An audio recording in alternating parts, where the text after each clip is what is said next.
സഭാ വിശ്വാസികൾ വിശ്വസിക്കുന്നത് 1934 ഭരണഘടനയിലാണോ ക്രിസ്തുവിലാണ്? ഒന്നായി മാറാനുള്ള സുവിശേഷമാണ് അപ്രയം തിരുമേനി ഉയർത്തേണ്ടത്. ഇവർ യഥാർത്ഥത്തിൽ ക്രിസ്ത്യാനികളാണോ ബറാബാസിന്റെ പിന്തുണക്കാരാണ്? ഇന്ന് ദ്രവ്യത്തിന് വലിയ പ്രാധാന്യം വരികയും ദൈവത്തിന് പ്രാധാന്യം കുറയുകയും ചെയ്തു.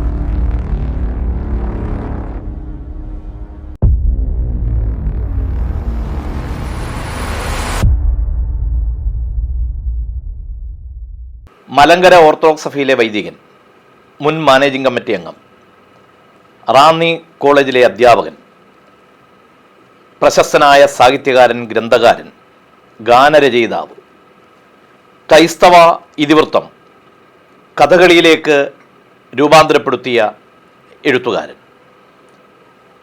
ഉജ്ജ്വലനായ വാഗ്മി, നിലപാടുകളിലൂടെ ജനഹൃദയങ്ങളിൽ ഇടം നേടിയിട്ടുള്ള വൈദികൻ കൂടിയാണ് റവറൻ ഫാദർ മാത്യൂസ് വാഴക്കുന്ന്. അദ്ദേഹമാണ് ഇന്ന് ജനശബ്ദത്തിൻ്റെ അതിഥിയായെത്തിയിട്ടുള്ളത്. അച്ഛ, ജനശബ്ദത്തിലേക്ക് സ്വാഗതം. മലങ്കര ഓർത്തഡോക്സ് സഭ ബാഹ്യവും ആഭ്യന്തരവുമായ പ്രതിസന്ധികളിലൂടെ കടന്നു പോകുന്നൊരു കാലഘട്ടമാണിത്. അടൂരിൻ്റെ ഭദ്രാസന ആധിപനായിരുന്ന ബഹുമാനപ്പെട്ട സക്രിയാസ് മാർ അപ്രയം തിരുമേനി ഇന്ന് സസ്പെൻഷനിലാണ്. അദ്ദേഹം ഉയർത്തിയ സാമൂഹ്യ പ്രശ്നങ്ങൾ ഇപ്പോഴും ഒരു നിറസാന്നിധ്യമാണ്. ഓർത്തഡോക്സ് സഭ നേരിടുന്ന ബാഹ്യവും ആഭ്യന്തരവുമായ പ്രശ്നങ്ങളെക്കുറിച്ച് ഒരു വൈദികൻ എന്ന നിലയിൽ അങ്ങയുടെ അഭിപ്രായം എന്താണ്?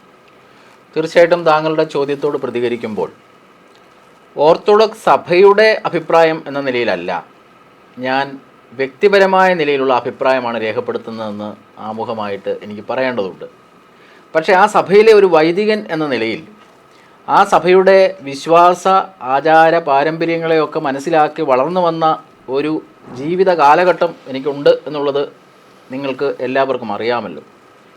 തീർച്ചയായിട്ടും ആ ഒരു രീതിയിൽ ഞാൻ മനസ്സിലാക്കിയിട്ടുള്ള കാര്യം, ഓർത്തഡോക്സ് സഭയിലെ ബിഷപ്പായിട്ടുള്ള ഇപ്പോൾ സുന്നോദോസിൻ്റെ തീരുമാനപ്രകാരം മാറ്റി നിർത്തപ്പെട്ടിരിക്കുന്ന അഭിവന്യ ഡോക്ടർ സക്കറിയ മാർ അപ്രയം തിരുമേനിയുടെ ബൈബിൾ അധിഷ്ഠിതമായിട്ടുള്ള പ്രസ്താവന രണ്ട് രീതിയിൽ കാണുകയാണെങ്കിൽ മാത്രമേ അതിൻ്റെ നിജസ്ഥിതിയെ നമുക്ക് ബോധ്യപ്പെടാൻ കഴിയുള്ളൂ.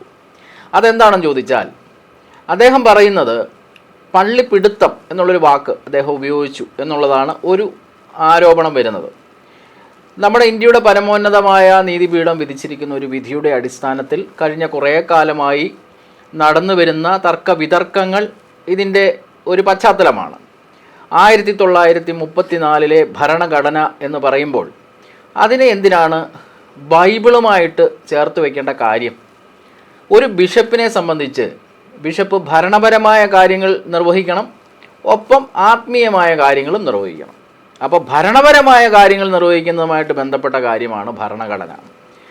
ആത്മീയ കാര്യങ്ങളുമായിട്ട് ബന്ധപ്പെട്ടുള്ള കാര്യങ്ങൾ പറയുന്നിടത്താണ് സുവിശേഷത്തിൻ്റെ പ്രാധാന്യം ഊന്നി നിൽക്കുന്നത്. എന്നാൽ പ്രവൃത്തി കൂടാത്ത വിശ്വാസം വ്യർത്ഥമാണെന്ന് തിരുവചനം ഓർമ്മപ്പെടുത്തുന്നത് പോലെ എവിടെയൊക്കെ നമുക്ക് പരസ്പര സഹവർത്തിത്വത്തിൻ്റെ സ്വഭാവം പ്രകടമാക്കാം എന്നുള്ള നിലയിൽ പറയുമ്പോൾ ബൈബിൾ അധിഷ്ഠിതമായിട്ടുള്ള അദ്ദേഹത്തിൻ്റെ സന്ദേശത്തെ നമുക്ക് പ്രസക്തമായി സ്വീകരിക്കുകയും ചെയ്യാം.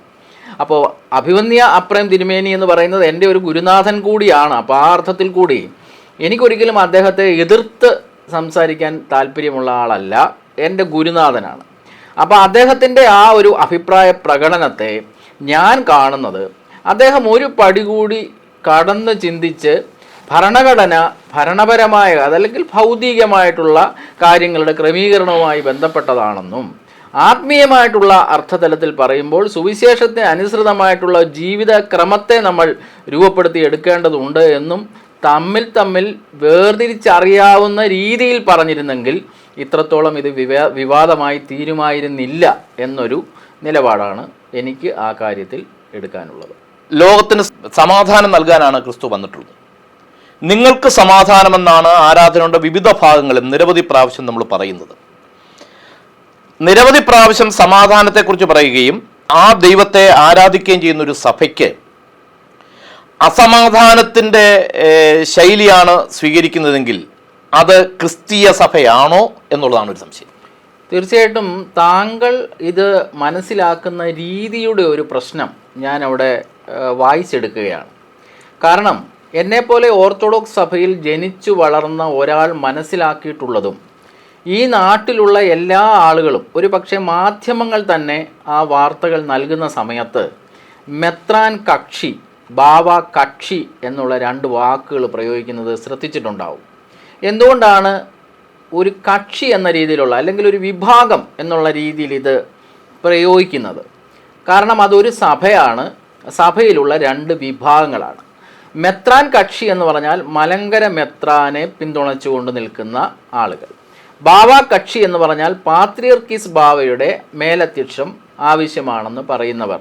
പക്ഷേ എല്ലാവരും ഒരു സഭയിൽപ്പെട്ടവരാണ്, ഒരു അസ്തിത്വമുള്ളവരാണ്. എന്ന് പറഞ്ഞാൽ മനുഷ്യനെ നമ്മൾ ഒരുമിച്ച് കൂട്ടി നിർത്തണമെന്ന് ആഗ്രഹിക്കുകയാണെങ്കിൽ അവൻ്റെ അസ്തിത്വം നഷ്ടപ്പെടാൻ പാടില്ല, അവൻ്റെ പാരമ്പര്യം നശിക്കാൻ പാടില്ല, അവൻ വളർന്നു വന്ന അവൻ്റെ പശ്ചാത്തലങ്ങളെ ഇല്ലാതാക്കാൻ പാടില്ല. അപ്പോൾ ശരിയായ നിലയിൽ നമ്മൾ വിലയിരുത്തുകയാണെങ്കിൽ ഇത് അധികാരത്തിൻ്റെ പ്രശ്നമാണ്, ഇത് സ്വത്തിൻ്റെ പ്രശ്നമാണ്.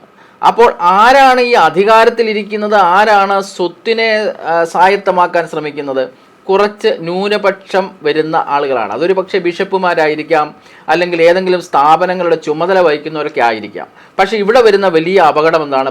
നമ്മുടെ സർക്കാരിനോട് തന്നെ ഇത് എനിക്കിങ്ങനെ ഒന്ന് പറയണമെന്ന് തോന്നിയിട്ടുള്ളതാണ്. കാരണം ഒരു വിഭാഗത്തിൻ്റെ തനിമയെ നശിപ്പിക്കുന്ന ഒരു സമീപനം പാടില്ല.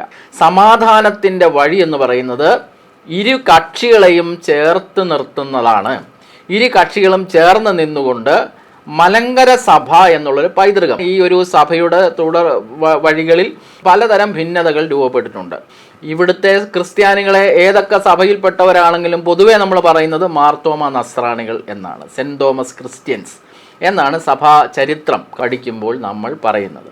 അപ്പോൾ ഇവിടുത്തെ നസ്രാണികൾ അവരുടെ വളർച്ചയ്ക്കിടയിൽ വന്നിട്ടുള്ള പലതരം ഭിന്നതകളുണ്ട്. അതൊക്കെ ഒരു വലിയ വിശാലമായ ഒരു പഠന മേഖല തന്നെയാണ്.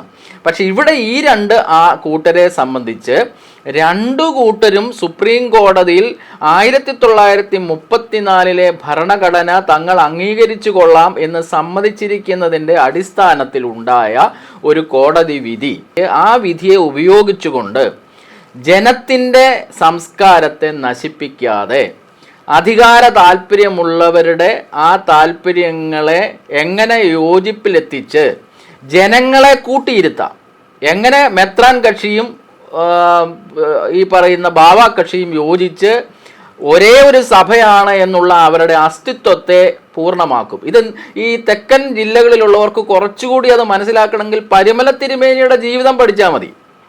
പരിമല തിരുമേനി എന്ന് പറയുന്നത് പത്തനംതിട്ട ജില്ലയുടെ ഒരു അതിരിൽ നിൽക്കുന്ന ഒരു ദേവാലയമാണ്.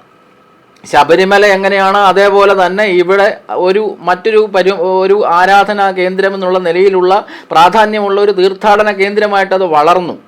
അവിടുത്തെ പരിമല തിരുമേനി സഭകൾക്ക് അതീതനായി, മതങ്ങൾക്ക് അതീതനായി. കാരണം എന്താ? അദ്ദേഹം ആത്മതത്വം ഗ്രഹിച്ചു.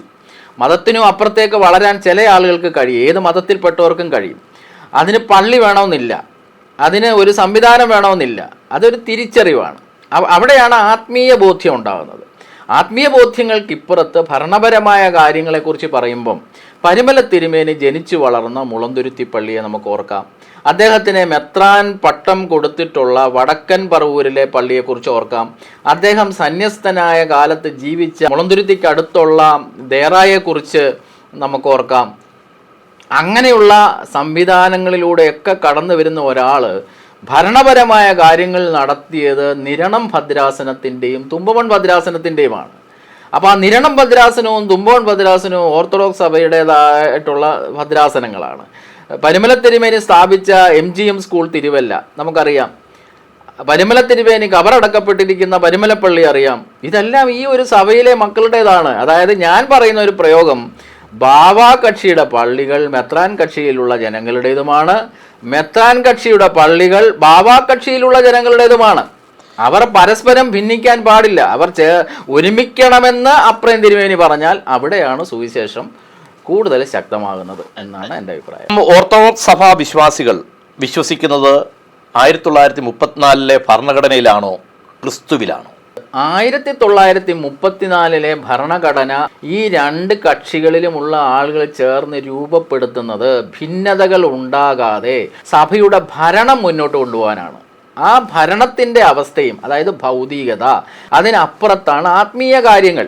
ആത്മീയ കാര്യങ്ങളുമായി ബന്ധപ്പെട്ടതാണ് വേദപുസ്തകം.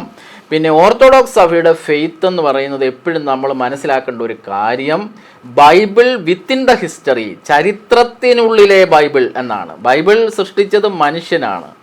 യേശുക്രിസ്തുവിൻ്റെ തിരുവചനങ്ങളെ രേഖപ്പെടുത്തി വെക്കുന്നതിന് മുമ്പ് തന്നെ യേശുക്രിസ്തുവും പിൻപറ്റിയിട്ടുള്ള പഴയ നിയമത്തിൻ്റെ ഭാഗങ്ങളും ചേരുന്ന ഒരു ബൈബിൾ.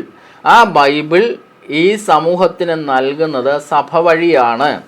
അങ്ങനെയുള്ള സഭ ബൈബിൾ ഉണ്ടാകുന്നതിന് മുമ്പ് തന്നെ നിലകൊള്ളുന്നു. മനുഷ്യ ചരിത്രം അതിനു മുമ്പേ തന്നെ നിലകൊള്ളുന്നു. അപ്പോൾ വേദപുസ്തകത്തിലെ തിരുവചനങ്ങൾ അടിസ്ഥാനമാക്കി മനുഷ്യൻ ആത്മീകമായ ഉണർവ് നേടണം. ആ ആത്മീക ഉണർവുമായി ബന്ധപ്പെട്ട് വളരുന്നവൻ സഭയിലെ കാര്യങ്ങൾ നന്നായി ഭരിക്കും. ആത്മീക ഉണർവ് ഉണ്ടായാൽ മാത്രമേ നമുക്ക് ചേർന്ന് നിൽക്കണം സഹോദരങ്ങളെ. പറയുന്ന രണ്ട് കക്ഷികളായി നമുക്ക് നിൽക്കണ്ട, മലങ്കര സഭയായി നമുക്ക് മുന്നോട്ട് പോകാം.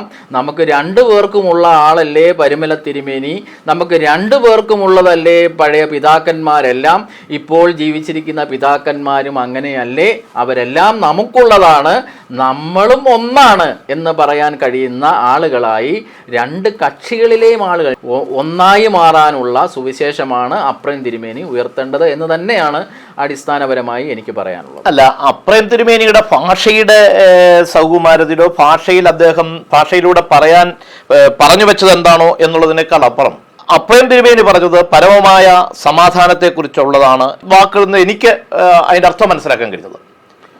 സുനഹദോസ് ഇപ്പോൾ തീരുമാനിച്ചിരിക്കുന്നത് അദ്ദേഹത്തിന് ഈ സമാധാനത്തെക്കുറിച്ച് പറഞ്ഞ തിരുമേനിയെ സസ്പെൻഡ് ചെയ്തതിലൂടെ സഭയിലും കേരളത്തിലും സമാധാനം വേണ്ട എന്ന തീരുമാനമല്ലേ സുനഹദോസ് എടുത്തത്? എല്ലാ വാതിലുകളും കൊട്ടിയടയ്ക്കപ്പെടുന്ന ഒരവസ്ഥയല്ലേ സുനഹദോസ് സൃഷ്ടിച്ചിട്ടുള്ളത്? ഈ സുന്നഹദോസിൽ ഇരിക്കുന്ന ആളുകൾ പോലും മനുഷ്യരാണല്ലോ. അവരെ നമ്മൾ തിരുമേനിമാർ എന്ന് പറഞ്ഞ് പുണ്യസ്ഥാനത്ത് നമ്മൾ കാണുന്നുണ്ടെങ്കിലും അവരുടെയും ബുദ്ധി പരിമിതമാണ് പലപ്പോഴും. അവരൊരു വിഷയത്തെ എങ്ങനെയാണ് കാണുന്നത്? ഞാനും ചില കാര്യങ്ങളിൽ അനുഭവസ്ഥനാണ്. അതായത് നീതിപൂർവമായ ഒരു നിലപാട് ഉണ്ടാകണം എന്നുള്ളിടത്ത് പലപ്പോഴും നമുക്ക് നീതി ലഭിച്ചില്ലെന്നിരിക്കും. അതുപോലെ 100 ആളുകൾ അനുഭവം പറയാൻ ഈ സമൂഹത്തിൽ കാണും. അവരൊരു സംവിധാനത്തിൻ്റെ ഭാഗമാണ്, അവരെന്തും തീരുമാനിക്കട്ടെ. പക്ഷേ നമ്മുടെ ഭാഗത്ത് നീതിയുണ്ടോ, സത്യമുണ്ടോ, സമാധാനപൂർണമായ സന്ദേശമുണ്ടോ എന്നതൊക്കെ ഏറ്റവും പ്രധാനപ്പെട്ട കാര്യമാണ്. അതിൽ അവനവന് നിലനിൽക്കാൻ കഴിയണം. അതിന് നിലനിൽക്കാൻ കഴിയുന്ന ഒരു രാജ്യത്തിൻ്റെ വ്യവസ്ഥയാണ് നമുക്കുള്ളത്. അഭിപ്രായ സ്വാതന്ത്ര്യമുള്ള നാടാണ്. ആ അർത്ഥത്തിൽ അഭിമന്യ അപ്രയം തിരുമേനിക്ക് അദ്ദേഹത്തിൻ്റെ അഭിപ്രായം പറയാൻ സ്വാതന്ത്ര്യമുണ്ട്. സമാധാനം എന്ന് പറഞ്ഞാൽ ദൈവത്തിൻ്റെ ബുദ്ധിയോട് സമമാവുക എന്നതാണ് അതിൻ്റെ അർത്ഥം. സമാധാനമായ അവസ്ഥ സ്വീകരിക്കണമെങ്കിൽ ദൈവത്തിൻ്റെ ബുദ്ധിയിലേക്ക് ഉയരണം. ദൈവത്തിൻ്റെ ബുദ്ധിയിലേക്ക് ഉയരുക എന്ന് പറഞ്ഞു കഴിഞ്ഞാൽ എല്ലാം ദൈവമക്കളാകും. അപ്പോൾ അവിടെ എന്താവും? സഭ അപ്രസക്തമാകും, മതം അപ്രസക്തമാകും, മനുഷ്യൻ എന്നുള്ള ഒരു ചിന്തയിലേക്ക് വളരും. അല്ലാതെ ദൈവം പലതില്ലല്ലോ, ദൈവത്തിൻ്റെ മക്കളാണ് എല്ലാവരും. അപ്പോൾ ദൈവത്തിൻ്റെ ബുദ്ധിയോട് സമമായിരിക്കുന്നവർക്ക് മാത്രമേ സമാധാനം പൂർണ്ണമായി അനുഭവിക്കാൻ കഴിയുള്ളൂ. അപ്രയം തിരുമേനിയുടെ പ്രസ്താവനയിൽ വരുന്ന രണ്ട് കാര്യങ്ങളെ ഞാൻ ആദ്യം തന്നെ ചൂണ്ടിക്കാണിച്ചത്, ഒന്ന് ഭരണഘടനാപരമായ കാര്യമാണ്. ആ കാര്യത്തിൻ്റെ അടിസ്ഥാനത്തിൽ തന്നെ സമാധാനം സാധ്യമാണ്. ആ സമാധാനത്തിൻ്റെ അനുഭവത്തിലേക്ക് വരാനായിട്ട് നമുക്ക് സാധിക്കണം. ഈ പള്ളിപിടുത്തം എന്നുള്ള വാക്ക് അപ്രസക്തമാണെന്ന് ഞാൻ പറയുന്നത് അതുകൊണ്ടാണ്. കാരണം ഇത് രണ്ട് കക്ഷികളാണ്. രണ്ട് കക്ഷികളുടെ കൈവശവും ഇരിക്കുന്ന പള്ളികൾ രണ്ട് വിഭാഗത്തിലെയും ജനങ്ങൾക്ക് ഉള്ളതാണ്. അത് ജനങ്ങളുടെ പണം കൊണ്ടുണ്ടായതാണ്. അത് ഒരു കക്ഷി മറ്റൊരു കക്ഷിയെ അതിജീവിച്ച് പറയേണ്ട കാര്യമില്ല. ഇപ്പോൾ ഓർത്തഡോക്സ് കക്ഷിയുടെ കയ്യിൽ പള്ളി പിടിച്ചെടുക്കണം എന്നവരുടെ വാക്ക് പ്രയോഗിക്കരുത്. കാരണം ഓർത്തഡോക്സ് സഭയുടെ വിഭാഗത്തിൻ്റെ പള്ളികൾ, മെത്രാൻ കക്ഷിയുടെ വിഭാഗത്തിൻ്റെ കയ്യിലുള്ള പള്ളികൾ ബാവാ കക്ഷിക്ക് ഉള്ളതാണ്. ബാവാ കക്ഷിയുടെ കയ്യിലുള്ള പള്ളികൾ മെത്രാൻ കക്ഷിക്ക് ഉള്ളതാണ്. ഇത് ജനങ്ങളുടേതാണ്. ആ ജനങ്ങൾക്ക് രണ്ടു കൂട്ടർക്കും ഇവിടെ ആരാധനാ സ്വാതന്ത്ര്യം കിട്ടണം. ജനങ്ങളാണ് പ്രധാനമെന്ന് കൽപ്പിക്കപ്പെടുന്നു എങ്കിൽ ഒരു വിഭാഗത്തിൻ്റെ ആളായിട്ട് മെത്രാന് നിൽക്കാൻ പാടില്ല. എൻ്റെ ആത്മീയ ബോധ്യത്തിൽ ഈ സഭ തന്നെ എന്നെ പഠിപ്പിച്ച് വളർത്തിയിരിക്കുന്നത് ഇത് ഒരു സഭയാണ് എന്ന പരമമായ സത്യമാണ്. ആ സത്യത്തെ ഇല്ലായ്മ ചെയ്യാൻ വേറെ പല ആളുകളും ശ്രമിക്കുന്നൊക്കെ ഉണ്ടാവും. പക്ഷെ ഞാൻ എന്തിന് അസത്യത്തിലേക്ക് പോകണം? ഞാൻ സത്യത്തിൻ്റെ കൂടെ നിൽക്കേണ്ട ആളല്ലേ? അപ്പോൾ ഇത് രണ്ട് കക്ഷിയാണ്, രണ്ട് വിഭാഗമാണ്. പലപ്പോഴും പല ആളുകൾ ഇതിനെ രണ്ട് സഭയായിട്ടാണ് വ്യാഖ്യാനിക്കുന്നത്. തെറ്റാണ്. സർക്കാർ പോലും അങ്ങനെ ചെയ്യാൻ പാടില്ലെന്നാണ് എൻ്റെ അഭിപ്രായം. സർക്കാർ എന്താ ചെയ്യേണ്ടത്? മാനവികമായിട്ടുള്ള മൂല്യം ഉയർത്തിപ്പിടിച്ചുകൊണ്ട് ഇതിനെ യോജിപ്പിക്കാനും മലങ്കര സഭയുടെ തനിമയെ സംരക്ഷിക്കാനും, എന്നിട്ട് ഈ മെത്രാച്ചന്മാരെയെല്ലാം ഒരേ സഭയുടെ ഭാഗമാക്കാനും ശ്രമിക്കുകയാണ് വേണ്ടത്. എൻ്റെ തിരുമേനിയാണ് ജോസഫ് മാർ ഗ്രിഗോറിയോസ് തിരുമേനിയും, എൻ്റെ തിരുമേനിയാണ് പരിശുദ്ധ കാതോലിക്ക ബാവ തിരുമേനിയും. ഇവരെല്ലാം എൻ്റെ തിരുമേനിമാർ തന്നെയാണ്, അല്ലാതെ വേറെ ആരുടെ അല്ല. ഇവിടെയുള്ള എല്ലാ തിരുമേനിമാരും ആ തിരുമേനിമാർ എന്നുള്ള നിലയ്ക്ക് ജനത്തെ യോജിപ്പിക്കാൻ ശ്രമിക്കുമ്പോഴേ അപ്രയം തിരുമേനിയുടെ സുവിശേഷം പോലും കുറച്ചുകൂടി ഉയർന്ന മൂല്യമുള്ളതാകൂ എന്ന് പറയാനാണ് എനിക്കിഷ്ടം. ബൈബിൾ പറയുന്നത് 7 അല്ല 70 പ്രാവശ്യം ക്ഷമിക്കണം എന്നാണ്. പല അച്ഛന്മാരും തിരുമേനിമാരും 7 അല്ല 70 പ്രാവശ്യം ക്ഷമിക്കണമെന്നും 70 പ്രാവശ്യം കഴിഞ്ഞാൽ എന്ത് ചെയ്യണമെന്ന ചോദ്യത്തിന് അതിനുശേഷവും വീണ്ടും 70 പ്രാവശ്യം ക്ഷമിക്കണം എന്നുമാണ് പറയുന്നത്. 7 അല്ല 70 പ്രാവശ്യം ക്ഷമിക്കണമെന്ന് പറയുകയും പഠിപ്പിക്കുകയും കുർബാനയുടെ ഏറ്റവും അവസാനം നിങ്ങൾ സമാധാനത്തോടെ വീടുകളിലേക്ക് മടങ്ങുക അല്ലെങ്കിൽ സമാധാനത്തിന് പോവുകയും ചെയ്യുക എന്ന് പറയുന്ന ഈ തിരുമേനിമാരും അച്ഛന്മാരും ഇത്തരം സംഘർഷത്തിലേക്കും സംഘടനകളിലേക്കും ജനങ്ങളെ തിരിച്ചുവിടുന്നത് ഇവരുടെ വിശ്വാസ്യവും ഇവരുടെ സാക്ഷ്യവും എന്താണ്?